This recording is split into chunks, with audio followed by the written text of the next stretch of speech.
tá meio coisa. Bom, hoje eu vou começar a falar um pouquinho da minha história. Eu vou contar uns 5 minutos, 10 minutos, eu vou parar, tá? E vou dar outro vídeo, para não ficar uns vídeos muito longos. Bem, primeiro, que eu acho que eu não me apresentei lá nos meus outros vídeos devocional, eu sou a imagem e a semelhança do Eu Sou, que é o nosso Criador.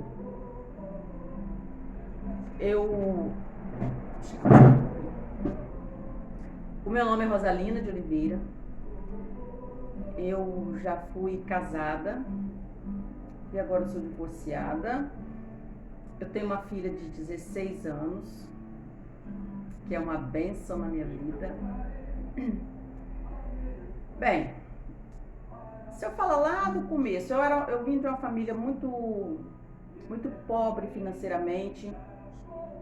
Meus pais tiveram 11 filhos. Um desses filhos, que ele era acima de mim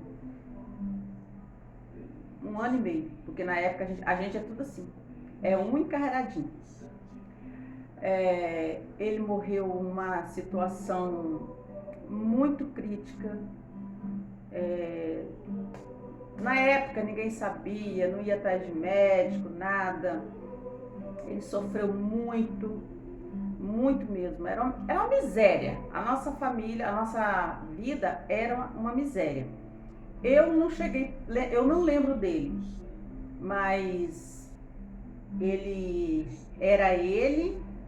eu e tinha outra menina, outra abaixo de mim, que tem, né? E a gente viveu assim. Mas meus pais, na época, lá minha mãe conta, meu pai já é falecido, que eles não eram um povo assim que todo mundo lá, eles procuravam muito o espiritismo, a religião espírita. Lá tinha muito desses tipos de coisa, assim, né? E não sou contra o espiritismo, eu não sou contra a religião espírita. Cada um segue o que achar melhor. Eu nem discuto, sinceramente. Se alguém vier falar comigo de religião, de jogo e política, vai quebrar a cara, porque eu nem discuto. Eu não entendo e por mim cada um segue o que achar que deve ser seguido. Não tenho nada contra. Cada um segue o que acha melhor. Eu sigo Deus, mas cada um faz o que acha melhor. Bom, e assim a gente foi crescendo naquela vida muito miserável. Passamos fome, mas fome mesmo. Eu cheguei a lembrar, né? De muitas vezes a mamãe e o papai pedia a gente pedia comida, não tinha que comer. Então eles pediam pra gente. Eu vou parar aqui, eu vou baixar o som ali que eu tô ouvindo o som. Então a mamãe pedia a gente mamãe e papai, pra gente dormir, que a fome ia passar. Porque eles não tinham que dar a gente. E a mamãe muitas vezes de resguardo, sabe, é um período que a mulher tem que se alimentar direitinho, né? Ela passava fome mesmo, tinha que comer. Assim, meu pai era viciado em jogo, pior ainda por cima. Meu pai era viciado em jogo, ele saía para jogar. Minha mãe sempre trabalhou muito na roça. Meu pai trabalhava, mas não era tanto. Ele gostava muito de jogar. E muitas das vezes, quando ele estava com a lavoura pronta para colher, chegava homens estranhos lá e dizia que eles iam colher, porque o papai tinha jogava apostado, né? Jogava baralho e perdia. Ele era um grande perdedor. Ele perdia. E aí ele apostava, e para jogar ele apostava. Tinha assim, ia chegando um momento que ele não tinha mais um trocado para fazer aquilo, que eu nem sei, eu acho que ele nem tinha, porque não tinha dinheiro para colocar dentro de casa. Então, assim, eu creio que eu era bem pequena nessa época, né? Ele fazia, já postava o que tinha, né, assim, de terreno. Então era porco, né? Às vezes tinha porco, e as pessoas iam lá pegavam o porco que tinha. Isso quando a vida foi assim, melhorando um pouquinho mais, né? Mas assim, depois quando ele chegou a uma certa idade, ele bebia, ele batia muito na minha mãe. Em nós ele nunca bateu, não me lembro. Só um dos meus irmãos, o caçula, que um dia apanhou dele, mas isso depois a gente estava grande, né? Apanhou porque ele tinha uma mania de dar rasteira nas pessoas. E ele, brincando assim, né? Ele um dia deu rasteira na minha irmã, que é abaixo de mim, e quase que ela mete a cabeça na pedra. Aí ele pegou, ela deu uma poça dele, mas também foi a última vez. Nunca mais eu vi meu pai bater ninguém. Mamãe não, mamãe batia, mas batia mesmo na gente com vontade. Batia, mas assim, hoje em dia, tanto eu quanto os meus irmãos, a gente agradece por isso, porque a gente agradece, porque nunca foi bater assim de deixar, de machucar, eu digo assim, de ferir, né? Batia de chinelo, batia de mão, batia com vara, era assim, batia. E a gente foi crescendo. Depois, eu com 16 anos para 17 anos, eu vim morar na cidade, a gente morava na roça, eu já vim morar na cidade, comecei a trabalhar em casa de família. E foi um período que eu poderia ter voltado a estudar. Eu não liguei de estudar, mas parei. Aí terminei a minha quinta série e parei. Depois terminei a oitava série e parei. Na época era a oitava série, gente. Hoje em dia, eu nem sei, acho que é o primeiro grau, né, que fala. Isso mesmo, primeiro grau hoje em dia. E depois, depois eu tive um namorado, que eu não vou entrar muito em detalhes nisso aí, né? Eu tive um namorado, meu primeiro namorado, eu fiquei com ele 8 anos e nunca quis nada sério. Quando eu peguei coragem, com 6 para 7 anos, que eu comecei a desgostar dele, e ele, aí com 8 anos que eu já estava de namoro com ele, eu decidi largar ele, desanimei com ele mesmo, pedi o amor, né? Aí ele quis se levar a sério, aí eu já não queria mais. Foi mais ou menos o que aconteceu agora com o meu ex-marido.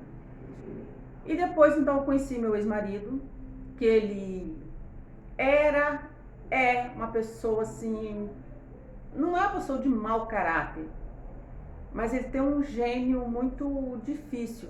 Eu também tinha meu gênio muito difícil, ou talvez eu tenho ainda. Porque hoje em dia, gente, eu esqueço, eu fico olhando pra mim, eu tenho que olhar pra câmera. Porque hoje em dia, eu mudei sim mudei muito mesmo o meu comportamento de conversar com as pessoas, de agir com as pessoas.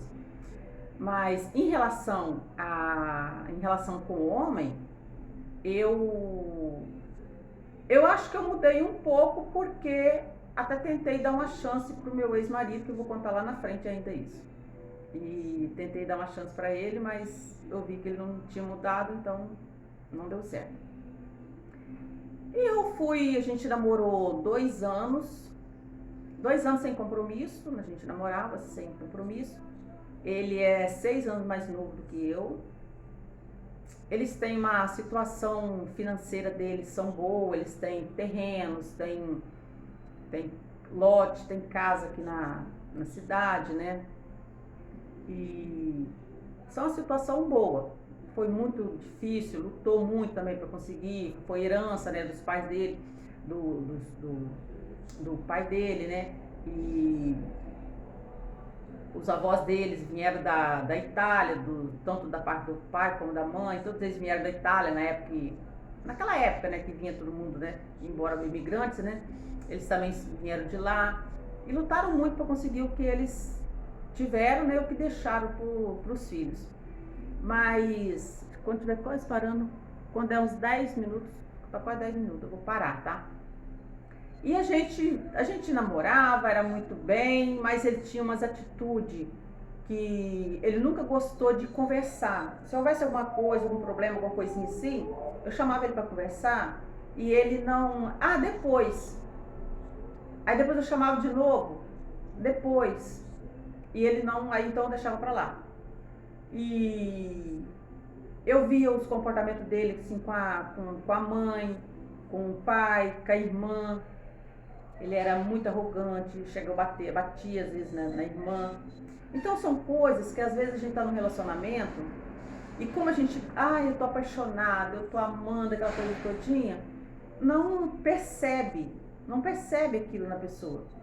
Vê aquilo e às vezes acha normal, às vezes até acaba tampando, achando que a outra pessoa que é culpada, que mereceu aquele xingamento, que mereceu apanhar. E só que com o passar dos anos a gente percebe que realmente não é isso. A pessoa já dava o sinal, porque ninguém muda de um dia para outro. Ninguém. A gente vai se demonstrando quem realmente a gente é. É claro que tem as exceções, porque às vezes tem muitas coisas na vida da gente que você tem como se transformar. Você pode mudar. E você muda se você quiser. Realmente quiser mudar, muda.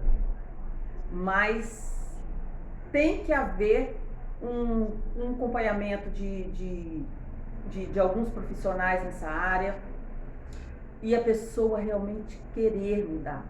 É a pessoa decidir que quer mudar. Porque foi isso a decisão que eu tomei na minha vida. Eu vou parar por aqui. No próximo vídeo eu vou falar mais. Vou falar sobre que a gente foi morar juntos. Nesse período o pai dele morreu e logo em seguida eu engravidei e perdi meu filho. Vou contar o que aconteceu, tá bom? Eu vou parar por aqui, que já vai dar 12 minutos, para não ficar uns vídeos muito longos, beleza? Até o próximo vídeo.